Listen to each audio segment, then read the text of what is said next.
got corn stalk bales. Probably can't hear me for nothing because, well, it's loud in these old skid loaders. But we'll try and do this. So, all in all, I got done on last Thursday. After I got done, I ended up baling some corn stalks. The reason I bale corn stalks is I use it for bedding, and then I also put it in my ration, my feed ration, my stock cows. So the reason I put it in there is for the roughage value. It's cheaper to do this than it is to get that grinder hay out of Dyersville or the grinder hay out of Fort Atkinson.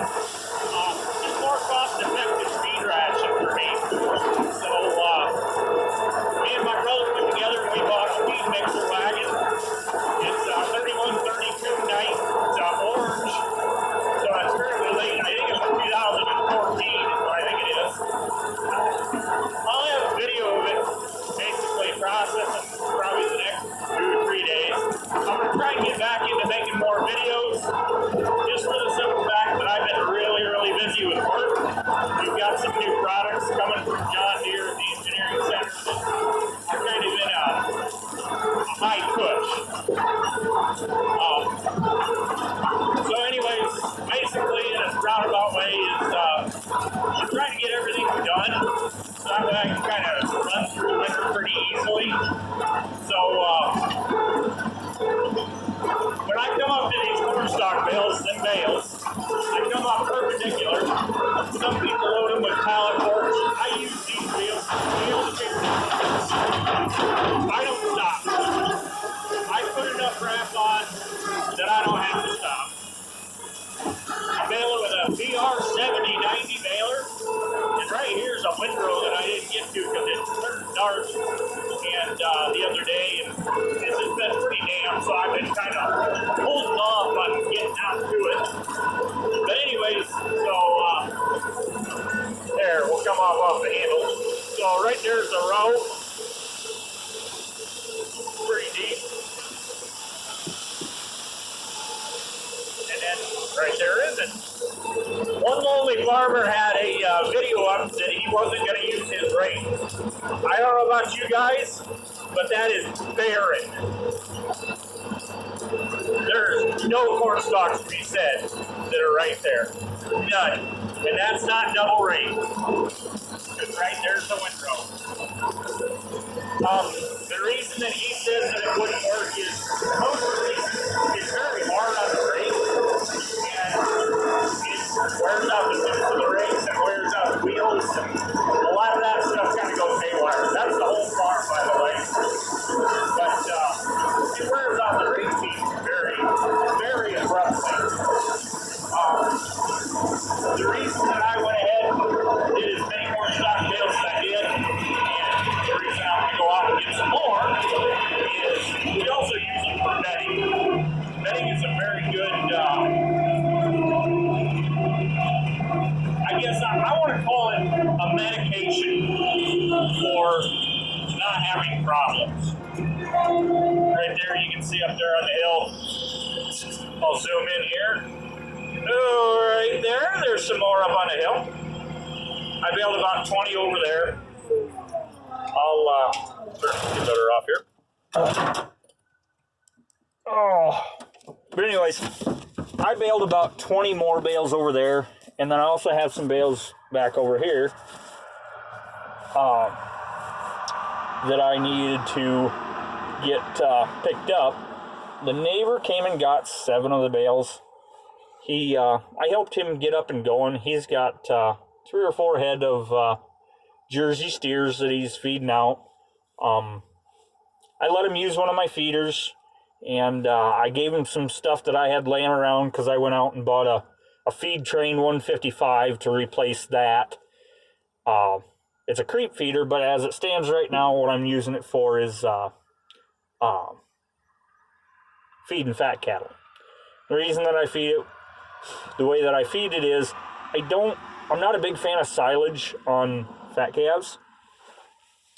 we'll get out here. Something that I'm going to show you is, see, there's no bail. It's up there. But New Hollands make this nice lock. And I'll show you here in a second.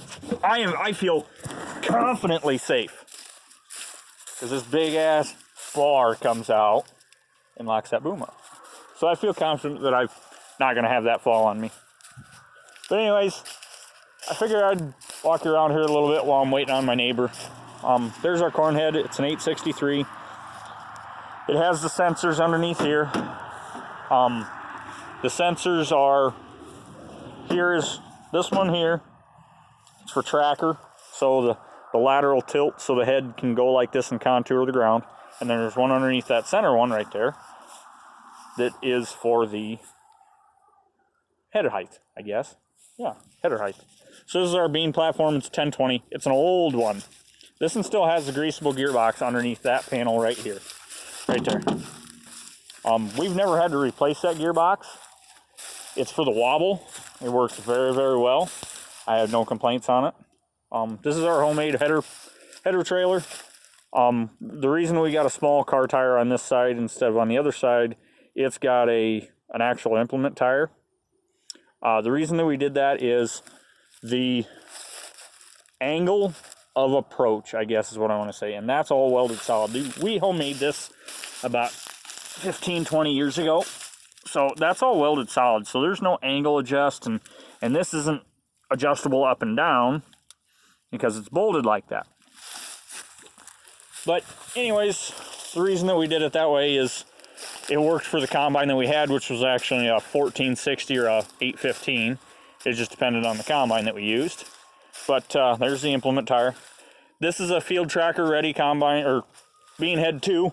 It's got all 3 hookups, and then it's got the drive shaft. And that's one thing that is different on our corn head, this 863, than others. Ours has high tin too, by the way. Our 863 is built for tracker. We put these shaft kits on. It's from Harv's, I think. Yep, Harv's Farm Supply, Nebraska. He told us about these, and we kind of wrote it off. Originally, what they had was basically a box that came out from right here, and then came out, and then it had a slide coupler. This is a hex drive. It's an 1.125" hex drive, so it's kind of oddball for everybody else's, other than International, for these years. We put our own flasher on. We made this homemade. I came up with this idea.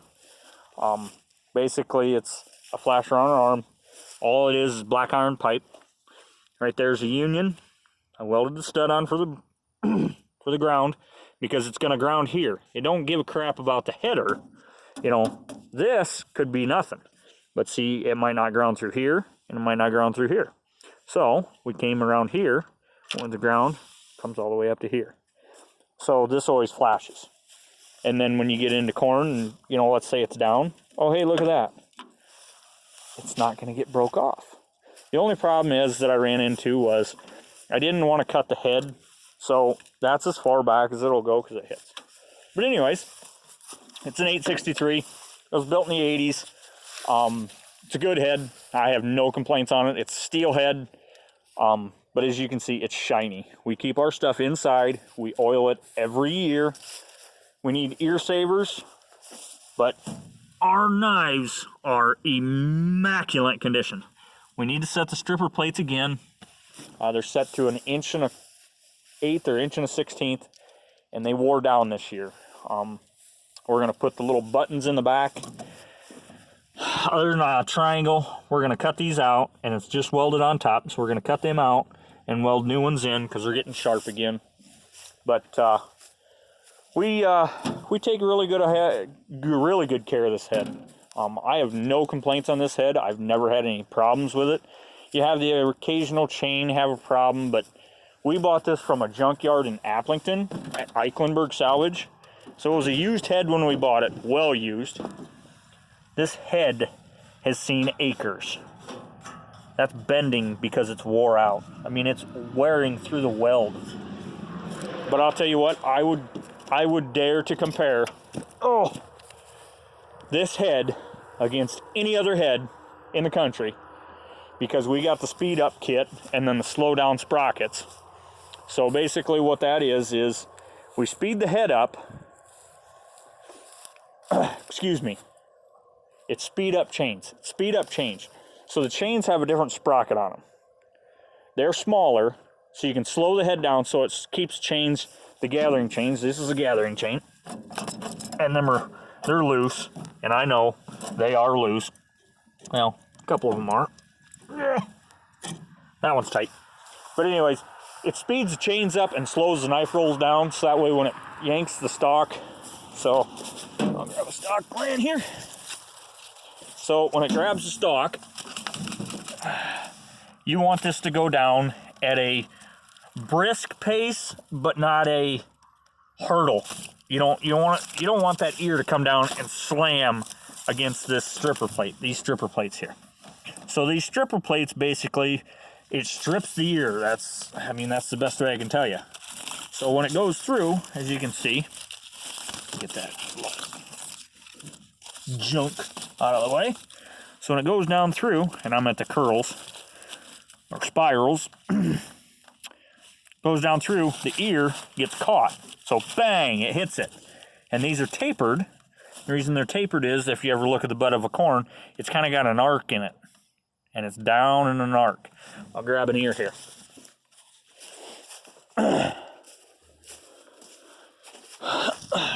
So, here's a ear of corn. This is off of the peat ground. So I'll take you to a different row. So, notice how it's narrower and then it gets wider.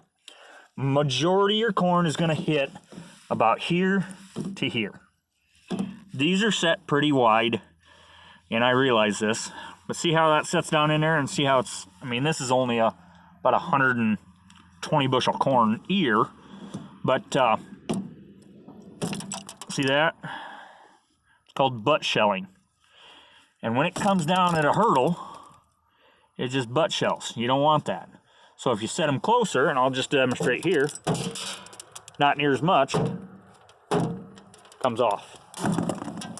So the reason for that is wear. Over time, throw that back out there for the deer. Over time, they eventually get wore out. How many thousands of plants? 35,000 plants per acre. So you figure that up, you're running basically a sixth of your entire acres through each row every year. That's why they wear out. And they're going to wear out profusely. Corn's a very aggressive thing. I painted this snoot. Yeah, you can tell the color difference between them two. See how that one's darker? That one's lighter. I painted this snoot, that entire snoot, all the way, all the way to the tip. Painted the whole thing this fall. You can see what the other ones are comparable.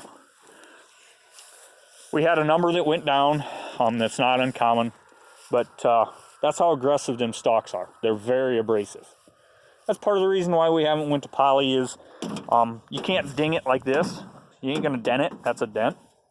You're gonna break it. I think we might go to poly this year, but I just don't know. It just kind of depends on the price of stuff. We're very cost-effective people. We don't need anything fancy. We're not a bandwagon jumper. We still run J&M wagons.